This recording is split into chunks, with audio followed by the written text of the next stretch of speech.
The little magazine with a yellow border is going away. National Geographic, as we know it, is essentially no more. Yes, it will continue on as a brand logo for the Walt Disney Company, but it is little more than that now. Switch to basically a little freelance digital outlet.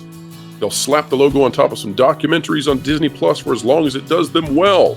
And all of this is a result of Disney going down. Indiana Jones, The Dial of Destiny, Elemental, Ant-Man, Quantumania. When these things fail, when the parks struggle, it's the little guys who take it on the chin. Nat Geo is one such little guy. And we're going to tell you why this really matters right now.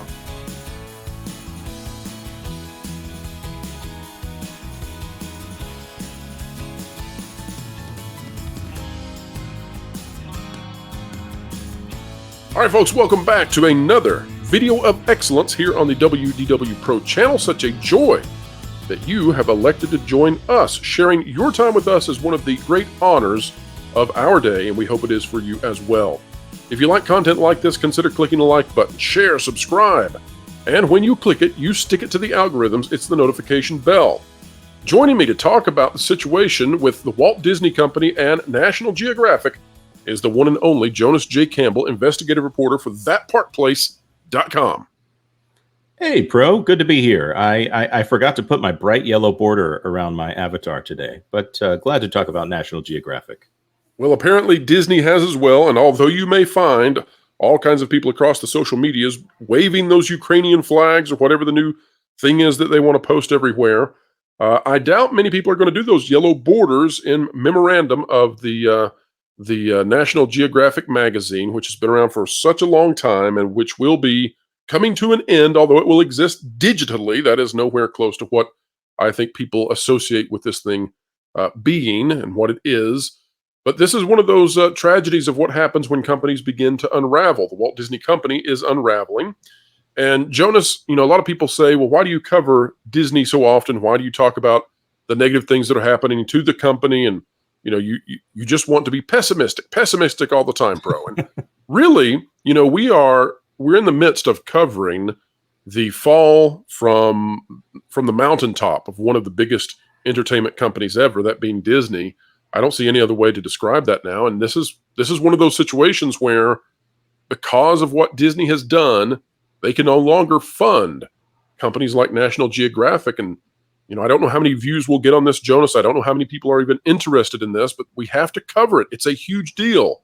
And there are few outlets out there which will realize that the link here is that, Disney has made such terrible decisions that the money has dried up and they can no longer fund these pieces of journalism out there, these pieces of entertainment that are not as prominent, let's say, as maybe what Lucasfilm does, although Lucasfilm doesn't do much. But Jonas, as we get in this article, do you think that the loss of National Geographic is something profound, or do you think this is something sort of like an old Norman Rockwell painting where it's a sign of the times, but those times have passed by? Well, I think that this has got to be drilled down to its most specific form. We are losing the physical print edition of National Geographic. There are actually a lot of National Geographic channels that Disney is perfectly fine to sell in cable bundles, so we're going to have to look out for those later because I don't think those are going to survive as long as as long as National Geographic, the print magazine, did. The original acquisition of Fox here is what brought National Geographic to Disney, and I don't think they understood what to do with it. They gave it its own tile on Disney Plus, which I think is a sign that they didn't know what they were doing, and they just wanted something to fill out that streaming service, a streaming service that we see is still struggling to fill its content schedule. And I just don't see the Walt Disney Company as a company that truly understands what they have on its hands here. This is a legacy brand like Time Magazine. People know what to think of when they think of National Geographic, and they probably don't think Disney Plus. Well, Jonas, let's talk about that for a moment then. One of the reasons that I think this is truly the end of National Geographic is because this now moves into being simply a brand logo, in my opinion. They are letting go of everybody, essentially, who's related to this thing, other than a few editors. It's becoming a freelance operation. And then I take it they're going to slap the name on top of some documentaries, but this is not the National Geographic that people have known for more than a century. Agreed. And they have forfeited, by the way, that television space to Discovery, which is killing it in this field. That's a fantastic point. Animal Planet and all of the different iterations of Animal Planet, they own that television aspect of this. And every now and then, National Geographic, they've got a little bit more sway in bringing in celebrities. Maybe they're spending a little too much on those celebrities, but no, this is kind of a failure on all fronts. And Disney used it for what they could use it for, but here we are now to see how much they value National Geographic. Well, you have to give Disney some credit here, because not only have they killed the fantasy archaeologist in Indiana Jones clearly by the box office returns, but also they have managed to kill one of the major publications which has been a huge part of relaying the finds of archaeology over the last century. So both fiction and reality coming together in failure for Disney. But let's get into the article by Abinay Clayton out of theguardian.com. National Geographic reportedly lays off its last staff writers. 19 staffers affected, according to Washington Post, with Celebrated magazine to end newsstand sales. As we get into this, folks, remember that the mainstream media told you that Disney was going to do 3 rounds of layoffs. And it was with great fanfare that they told you who was being fired and when they were being fired. Well, we're past those 3 rounds, and National Geographic apparently is the 4th round, but they're no longer talking about how many rounds there will be. That has been memory hold for the time being. Here's the article.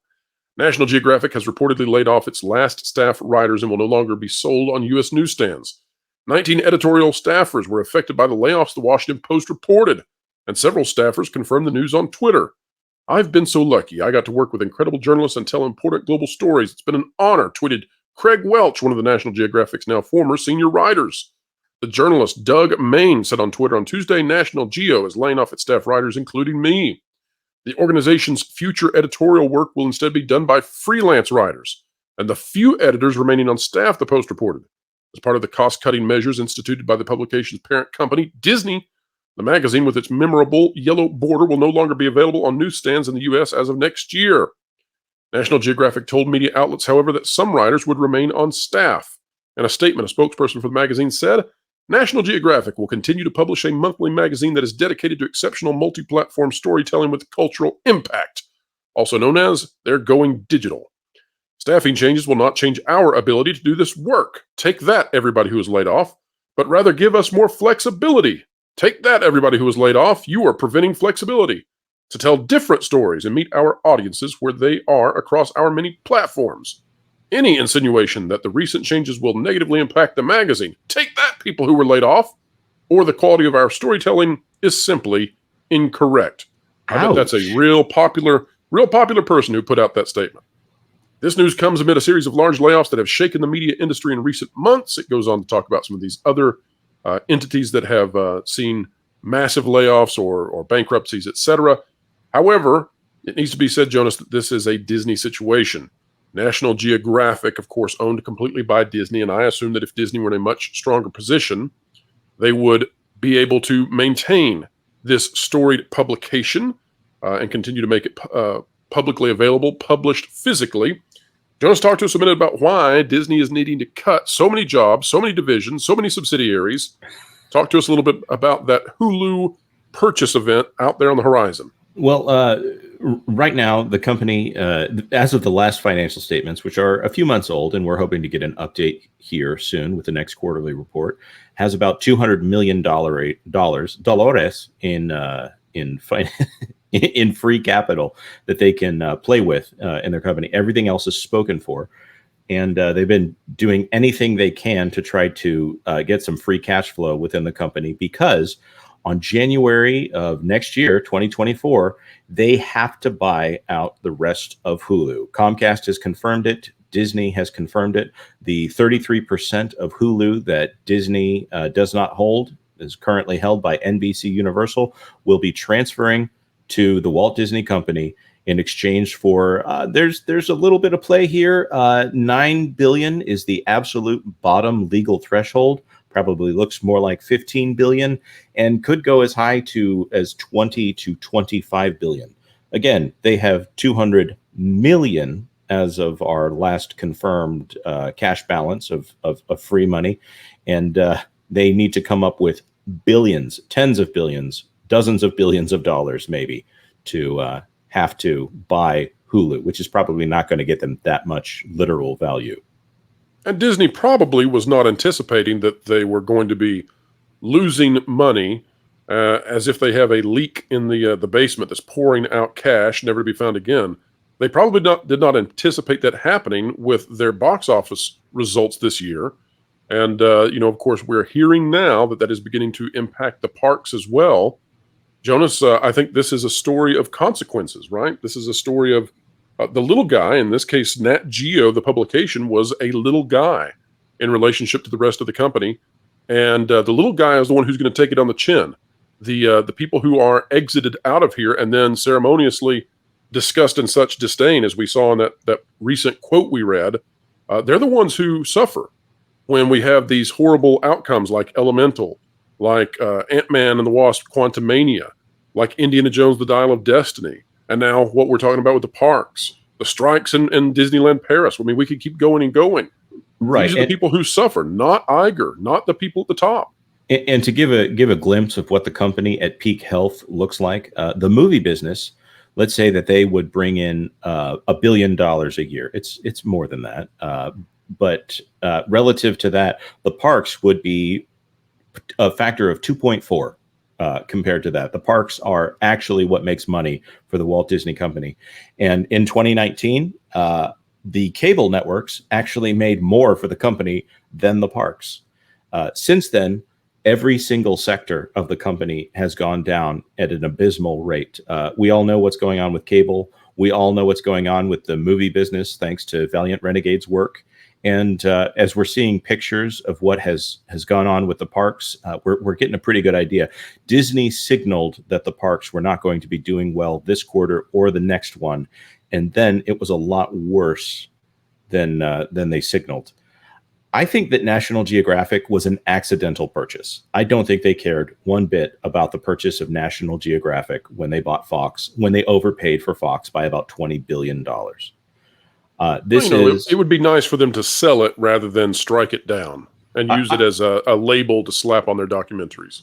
I would agree with that. And here's an anecdote we hear over and over and over again. I hear over and over and over again. And if there's anyone in the library sciences that is listening, maybe you can confirm this in the comments.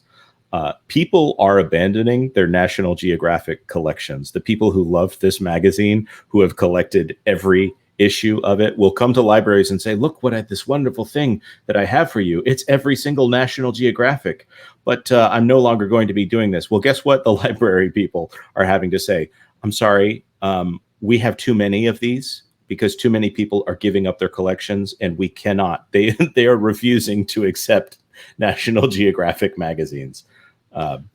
It's such a strange little bit of the modern take on this, that it's gone out of relevance, and it hasn't been done any favors by being bought by a mega corporation that doesn't care about it as anything more than a little brand to put on something else.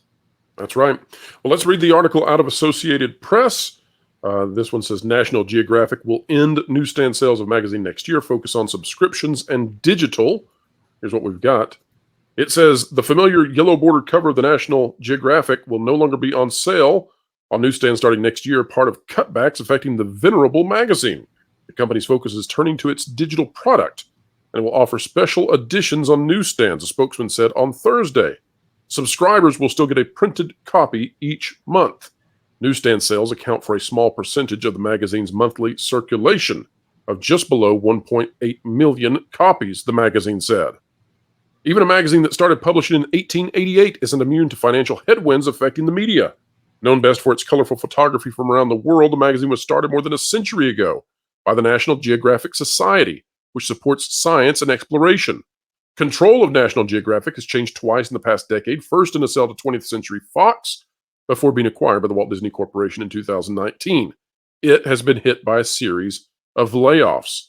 So, Jonas, the real deal here is that this is a magazine, which survived more than a century and ultimately was killed by the case of being sold to Disney at a time when Disney is going down. I can't sit here and believe, even with all the optimism in the world, that this will do well as a digital-only magazine. Of course, if you're still subscribed to it, I guess they'll send you physical copies. I don't think many people are going to continue to do that either, based on your anecdotal evidence at libraries. But Jonas, I really suspect that this is the end of this as whatever it has been for the last century, and we are now into the wind down phase of a once great institution. Jonas, final thoughts on National Geographic, what it means to society, what it has meant, and where do we think the future cuts at Disney are going next? If Nat Geo can go down, what else can? Well, the first thing I would say is that National Geographic, the people that have run this, should be proud of what they've done. This is a major brand. This is a part of American life, and is known for some amazing, especially the photojournalism.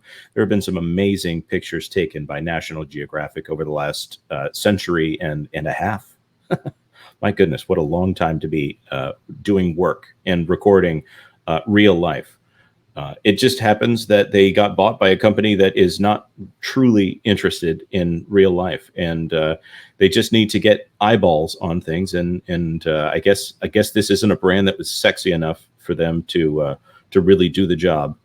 You had a little injection there from The World According to Jeff Goldblum, but as we also know, Disney did you the disservice of removing The World According to Jeff Goldblum completely off of their streaming service in favor of a tax write-off at 33% of the amount that was paid to produce it. I think it's a shame. Nat Geo might be the next tax write-down. Oh. Well, at this point, they've gutted the value entirely. That is a painful thought, but I think you might be right. If there's someone out there that is watching this video, maybe you're a new subscriber to the channel, maybe you have the funds to purchase this from the Walt Disney Company. This is one of the few things that I think Bob Iger wouldn't mind selling, that he's not so attached to and considers it a part of his legacy. This could be revived. It is a black eye for Disney to be the ones who did end National Geographic. But Jonas, that's the way it is. And folks out there, we have no idea if many of you are interested in this topic, but it is our job here to explain entertainment and keep people ahead of the culture curve. The connection is not being made readily enough in the mainstream, explaining why National Geographic is going under. No, it's not the little magazine with the yellow borders fault. This is the fault of Disney. Disney owns them. Disney is cutting them, gutting them, because it's better for Disney to do so. It's sad, but that's what's happening. And as we continue to cover the unraveling of this Walt Disney Company, we're going to see more and more things like this. We'll cover it as accurately as we can, even when the topics may not be as sexy as covering Indiana Jones, The Dial of Destiny, or Elemental, or the demise of Pixar. National Geographic is not quite the same sort of topic that our fans are looking for us to cover, but cover it we must, because this is the sort of thing that tells you exactly where Disney is. And so, folks, that's what we are trying to do each and every day here on the WDW Pro channel. Jonas, where can people find you on this great, big, beautiful web out there? Well, you can find me on the WDW Pro Show on Thursdays, 5 to 7 p.m., or I have a channel where I go through everything woke about children's content. And also, I'm an investigative reporter for That Park Place. Looking forward to that big sale 150 years from now. That's right. And Jonas, we hope we're not a write down somewhere a century from now. Well, folks, we sure do appreciate each and every one of you out there. You are the electricity that drives all of this. And because we appreciate you so much, we covet your comments. We care about what you think. Drop a comment down below and tell us your thoughts about National Geographic. Is it its time to go down, or do you blame Disney for this? We're curious what you think. If you like content like this, consider clicking the like button, share, subscribe, and when you click it, you stick it to the algorithms. It's the notification bell. We have big news coming out later this week. Of course, we broke exclusively the report that the Lucasfilm employees, the executives, were being rushed back from their vacations for a July 5th set of emergency meetings. At the time of this video's release, we believe some of those emergency meetings are just beginning. Hopefully we'll have some new info out soon about that. But we also have some information about the way the script was developed for Indiana Jones: The Dial of Destiny. Be watching for that to come out in the next day or so. You are not going to want to miss that one, nor are you going to want to miss who might be very angry about the way their character was treated. It is all extremely intriguing. Folks, wherever you are, whatever you're doing, keep learning, keep growing, and keep having fun. Floral, it's time for you to walk the plank. What? Why? Cuz you haven't subscribed to WDW Pro yet. Nor bookmark thatparkplace.com on your web browser to get great articles from great contributors. What?